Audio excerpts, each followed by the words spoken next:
तो हम लोगों ने अब तक जितने भी डेरिवेशन देखे हैं तो उसमें ये एक प्रोग्रेशन हम लोगों ने देखा है कि शुरुआत हमारे पास में हुआ इलेक्ट्रोस्टैटिक फोर्स से, डेरिवेशंस का बहुत सारे सेट ऑफ डेरिवेशंस किए इसके लिए हमने।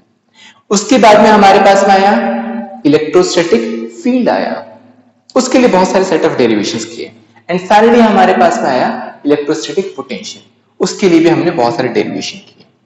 पर जब हम लोग इलेक्ट्रिक फील्ड के डेरिवेशंस को निकाल लेते तो हम लोग हेल्प ले रहे थे इलेक्ट्रोस्टैटिक फोर्स का, उसके एक्सप्रेशंस को हम लोग यूज करते थे।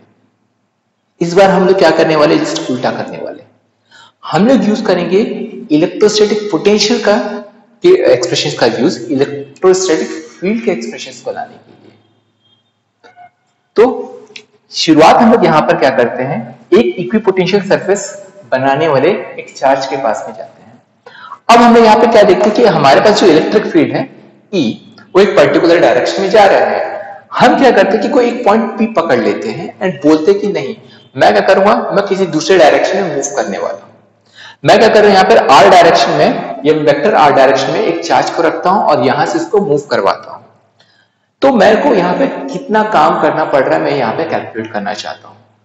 सीधी सी बात है, तो हम लोग क्या करते हैं, W = F × dr पे वैल्यू को पुट कर लेते हैं। ये वैल्यू हम लोग यहाँ पे रख लेते हैं। हमारे पास में दोनों वेक्टर में है, vector F × vector dr, scalar में कन्वर्ट करते हैं तो हमारे पास हो जाएगा Fr cos थीटा। अब हमको यहाँ पे पता है कि हमारे पास फोर्स की वैल्यू तो हमको यहाँ पे दी नहीं है, हमको बस यहाँ पर दिया हुआ है एक इलेक्ट्रिक फील्ड का वैल्यू। तो F = हमारे पास होता है Q × E, वैल्यू को हम यहाँ पे पुट कर लेते हैं और क्या करते हैं, Q0 को ट्रांसपोज कर देते हैं W के पास में। हमारे पास एक्सप्रेशन बचता है E cos θ dr। अब जो W है हमारे पास वो हो जाता है वर्क। बट कर कौन रहा है ये वर्क? अगर हम लोग यहाँ पे ध्यान से देखें तो हमारे पास जो मोशन हो रहा है वो P से बाहर की तरफ हो रहा है, चार्ज के पास नहीं जा रहा है बल्कि चार्ज से आगे जा रहा है। रीजन क्या है, हमारे पास चार्ज जो है ये पॉजिटिव है और जो टेस्ट चार्ज हम रखते हैं वो हमेशा पॉजिटिव होता है। तो सीधी सी बात है, दोनों के बीच में लगने वाला है हमारे पास रिपल्शन, और इस रिपल्शन के चलते फोर्स क्या होगा, बाहर की तरफ होगा, मोशन भी क्या होगा, बाहर की तरफ हो रहा है। अगर मोशन बाहर की तरफ हो रहा है तो यहां पर हमको काम करने की जरूरत है क्या? बिल्कुल नहीं, मोशन तो अपने आप होने वाला है, यानी कि मेरा तो कुछ काम हो ही नहीं रहा है, मुझको कोई वर्क नहीं करना पड़ रहा है। एंड इस नाम से यहाँ पे डायरेक्शन क्या हो गया, W का एक्सप्रेशन में क्या हो गया अपने पास, नेगेटिव साइन लग गया है, बिकॉज यहाँ पे मेरा कोई वर्क नहीं हो रहा है, वर्क तो अपने आप हो जा रहा है। W = -Q0 dV।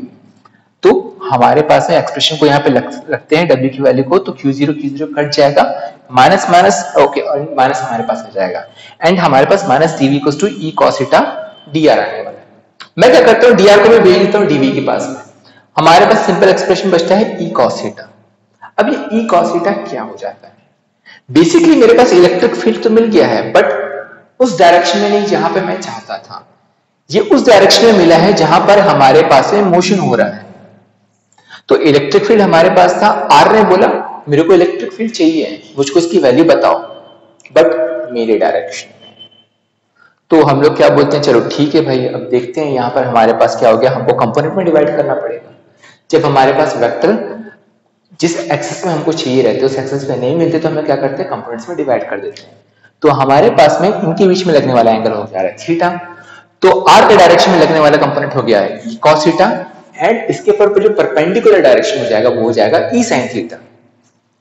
हमारे पास लगा है E cos θ। सो E cos θ क्या हो गया है, आर के डायरेक्शन में लगने वाला इलेक्ट्रिक फील्ड का कंपोनेंट हो गया है। सो ER = हो जा रहा है -dV/dr। तो ये हो गया हमारे पास रिलेशन इलेक्ट्रिक फील्ड का पोटेंशियल के साथ में, जहां पर ER को या फिर इलेक्ट्रिक फील्ड को हम लोग पोटेंशियल ग्रेडियंट भी बोलते हैं, because with respect to distance हमारे पास में क्या हो जा रहा है, इलेक्ट्रिक पोटेंशियल की वैल्यू भी क्या हो रही है, यहाँ पर चेंज हो जा रही है। अब हम लोग क्या करते हैं, जैसे कि मैंने स्टार्टिंग में सजेस्ट किया था, हम लोग यहाँ पर इसके एप्लीकेशन को देखने वाले हैं। हम निकालने वाले electric field with the help of electric potential.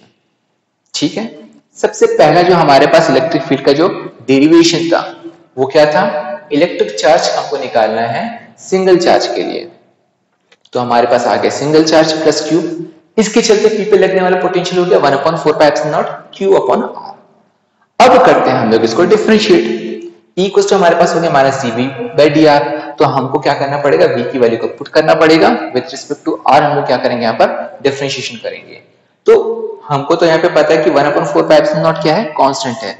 जैसे डिफरेंशिएशन इंटीग्रेशन लगता है सबसे पहले बाहर निकलने वालों में से यही एक्सप्रेशन रहता है।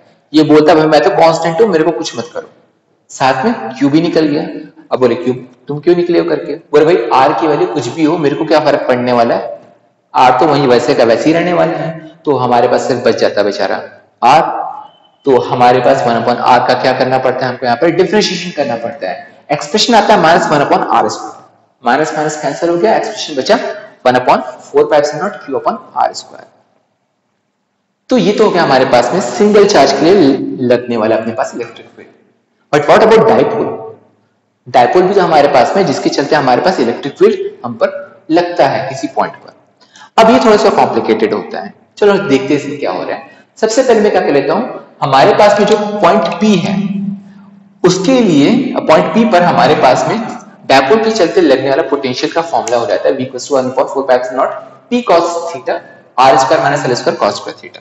ठीक है, अज्यूम करते हैं हमारे पास डाइपोल छोटा है, क्योंकि ऑलरेडी हमारे पास में एक्सप्रेशन काफी कॉम्प्लिकेटेड हो जाता है इवन डाइपोल अगर छोटा रहे।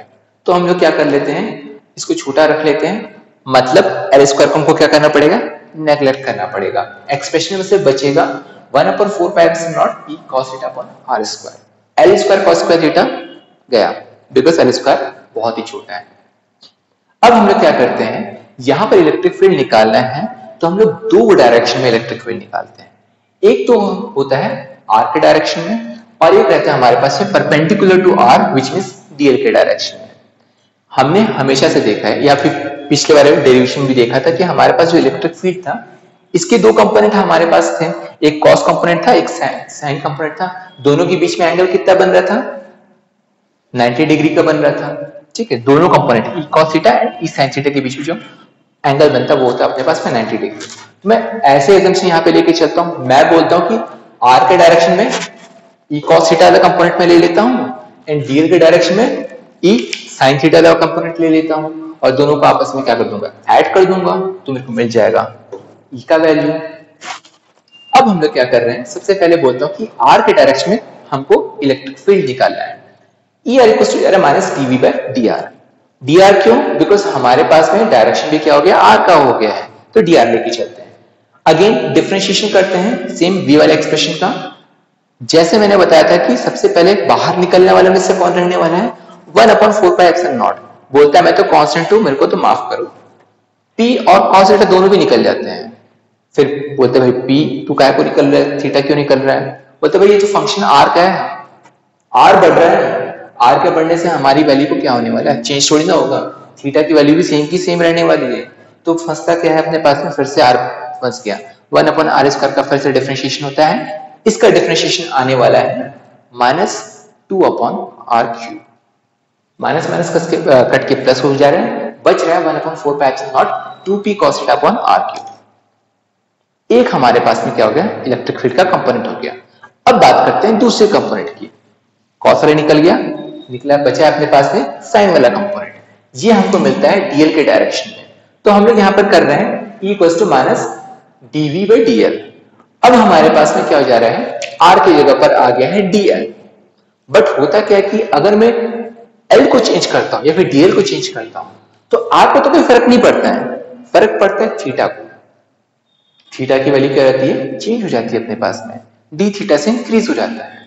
तो अगर मैं इस ट्रायंगल को देखूं और यहां पर मैं एक अज्यूम करता हूं कि dl हमारे पास इतना छोटा है कि वो आर्क बन जा रहा है एंड r हमारे पास रेडियस, तो d थीटा क्या करता है, अपना एंगल का काम कर रहा है। थीटा इक्वल टू जाता है arc upon radius, d theta equal to जा रहा है dl बाय r। या फिर लिख सकते हैं dl equal to r d theta. इतना हमारे पास हो गया। मैं क्या करता हूं, dl की जगह पर वैल्यू पुट कर देता हूं r d थीटा की, means el equal to minus 1/r dv by d theta. फिर क्या करते हैं हम लोग आगे फर्दर इसको देखते हैं। तो हमारे पास में यहाँ पर क्या हो जा रहा है, v की वैल्यू हम यहाँ पे पुट कर दे रहे हैं 1/4 pi epsilon naught p cos theta upon r square अपने पास में है।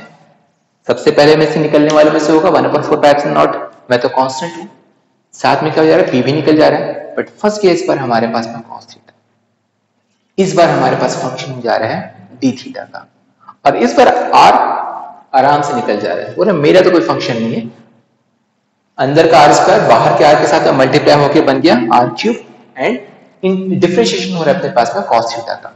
अब cos थीटा का डिफरेंशिएशन होता है minus sin theta, minus minus फिर से कट गया और बच गया अपने पास में 1/4 pi epsilon naught p sin theta upon r cube.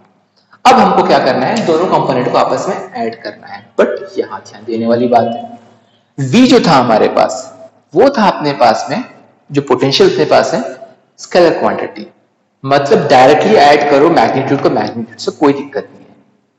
However ई वैसा नहीं, ई के पास खुद का डायरेक्शन होता है, ई होता है एक वेक्टर क्वांटिटी, विच मीन्स हमको क्या करना पड़ेगा, इसका वेक्टर एडिशन करना पड़ेगा। तो हम लोग क्या करते हैं, under root E r square plus E l square का स्क्वायर करते हैं, आगे एक्सप्रेशन होता है plus 2 E r E l cos theta वगैरह होता या फिर कॉस पाई होता, बट अगेन दोनों के बीच का डायरेक्शन एंगल क्या हो जा रहा है अपने पास में 90 डिग्री हो जा रहा है, यहाँ पर भी मैं देख सकते हैं 90 डिग्री, विच मीन्स क्या हो जाएगा, वो जीरो हो जाएगा। तो फर्दर हम लोग आगे एक्सप्रेशन को लेके चलते हैं, ई आर हम लोग यहाँ पे रख दे रहे हैं, ई एल हमारे हम लोग रख दे रहे हैं, उसके स्क्वायर को क्या कर दे रहे हैं, ऐड करके उसको अंडर रूट निकालना है। कुछ टर्म्स हमारे पास में यहाँ पे रहने वाले हैं जो यहाँ पे क्या होंगे, कॉमन रहने वाले हैं। As usual 1/4 pi epsilon naught बाहर निकलने की कोशिश करेगा, आगे स्क्वायर है डायरेक्टली क्या करेगा, बाहर निकल जाएगा, पी भी निकल गया, आर क्यूब भी निकल गया, अंदर फंसते हैं हमारे पास में 2 cos थीटा, इसका स्क्वायरिंग करने पर 4 cos स्क्वायर थीटा मिलता है, एंड हमारे पास में sin स्क्वायर थीटा मिलता है। हमको एक ट्रिग्नोमेट्रिक आइडेंटिटी पता है जो होती है cos square theta plus sin square theta equal to 1। हम क्या करते हैं, इससे एक cos स्क्वायर थीटा बोरो कर लेते हैं, निकाल लेते हैं इसमें से हम लोग, और हमारे पास इसके पास क्या बचेगा, सिर्फ 3 cos स्क्वायर थीटा, एक cos square theta sin square theta के साथ ऐड होकर बन गया 1, एंड फाइनली हमारे पास एक्सप्रेशन आ जाता है E equal to 1/4 pi epsilon naught P upon R cube under root 3 cos square theta plus 1। ये एक्सप्रेशन है हमारे पास में किसी भी पॉइंट पर इलेक्ट्रिक डायपोल के लिए मिलने वाला हमारे पास इलेक्ट्रिक फील्ड का वैल्यू।